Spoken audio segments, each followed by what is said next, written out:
আসসালামু আলাইকুম। মোমো পছন্দ করে না এমন মানুষ খুব কমই আছে। মোমো অনেক পুষ্টিকর ও উপকারী খাবার, শরীরের জৌলস ধরে রাখে।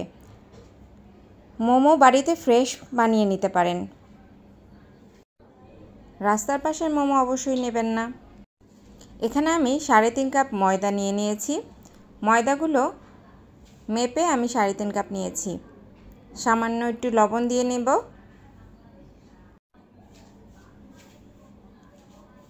লবণটা দেওয়ার পর এখানে প্রায় 1.5 কাপের মতো পানি দিয়েছি। এরপর মেখে নিচ্ছি, লাগলে আরেকটু পানি দেব। এখানে আমি 4 কাপের মতো ময়দা নিয়েছি, তাই 2 কাপের মতো পানি লাগবে।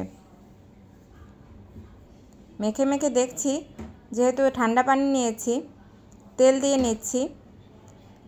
তেল দিয়ে ময়ামটাকে আবার ঢেকে রাখবো। ভালো করে মেখে নিচ্ছি, দেখতেই পাচ্ছেন কিভাবে মাখছি। আবার একটু তেল দিয়ে 20 মিনিট পর আবার মেখে দিচ্ছি। ময়ামটা 20 মিনিট ঢেকে রাখতে হবে। এবার মোমোর পুরটা তৈরি করে নেব। 4 পিস বুকের মাংস নিয়ে নিয়েছি। এবার চিংড়ি মাছগুলো ভালো করে পরিষ্কার করে নেব। আঁশ ছাড়িয়ে মাথাও ফেলে দিচ্ছি আমি এখানে, শুধু মাংসটা নিচ্ছি। এগুলো সবগুলো চপ করে নেব। চপ করে নিতে নিতে এটা আমরা জেনে নেব যে এটা একটা চীনা খাবার। এরপর ভারতের নানান জায়গায় এটা দেখা গিয়েছে। এখন বাংলাদেশের সবচেয়ে জনপ্রিয় একটি খাবার। বাচ্চারা মোমো খেতে খুবই পছন্দ করে। এভাবে বাসায় তৈরি করে দেখবেন, অবশ্যই বাচ্চারা পছন্দ করবে। লেবুর ছোলা নিয়ে নিচ্ছি, লেবুর রস নিয়ে নিচ্ছি, কাঁচামরিচ নিয়ে নিচ্ছি, 1 ফালি রসুন দিয়ে দিয়েছি। এবার সয়া সস দিয়ে দিয়েছি, চিনি দিয়ে দিয়েছি, সস দিয়ে দিয়েছি।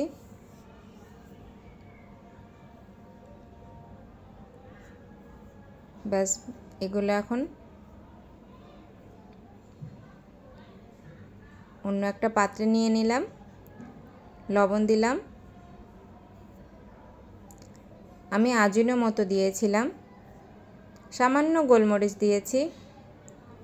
এবার গরম মশলার গুঁড়ো দিয়ে দিয়েছি। এবার গরম করে রাখা তেলটা দিয়ে দিতে হবে। বাস, এবার আবার ভালো করে মেখে এটাও সাইড করে রেখে দেব। তৈরি হয়ে গেল আমার পুরটা। এবার টকটা তৈরি করে নেব। সাদা তিল নিয়েছি, বেশ অনেকখানি সস নিয়েছি, সয়া সস নিয়েছি, লবণ নিয়েছি, চিনি নিয়েছি।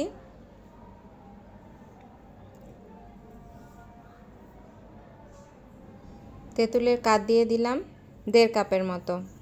শুকনো গুঁড়ো করা মরিচ নিয়ে নিলাম, সামান্য জিরা ভাজা দিয়ে দিয়েছি। এবার ভালো করে নেড়ে নিচ্ছি। টকটা খুব সুন্দর করে আমি টেস্ট করে দেখলাম, টকটা খুবই স্বাদ হয়েছে। আর একটু তেঁতুলের টক দিয়ে দিয়েছি। এবার একটা লেবু দিয়ে দিয়েছি। লেবুটা স্বাদ মতো দেবেন। এবার ময়ামটা ভালো করে মেখে নিয়ে ছোট ছোট আটা নিয়ে মোমোগুলো তৈরি করে নেব। দেখতেই পাচ্ছেন আমি কিভাবে শেপ দিচ্ছি।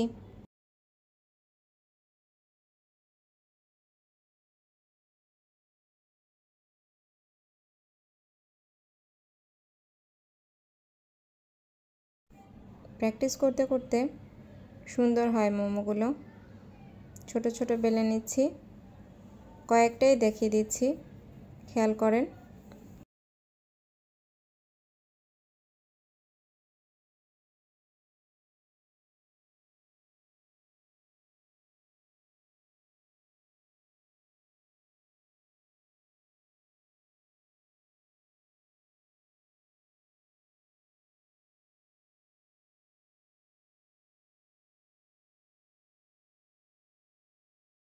একটি প্যানে স্টিম করে নিচ্ছি মোমোগুলো,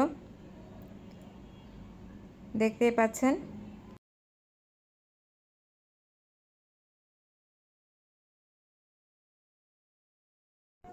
তৈরি হয়ে গেল আমার মোমো। আপনারাও বাসায় তৈরি করবেন এবং জানাবেন কেমন হয়েছে। এটা হলো সিজলিং মোমো, এটা স্টিম মোমো। বাসায় তৈরি করে দেখতে পারবেন। আপনারাও বাচ্চাদের খাওয়াবেন, বাচ্চারা খুবই পছন্দ করবে। ধন্যবাদ।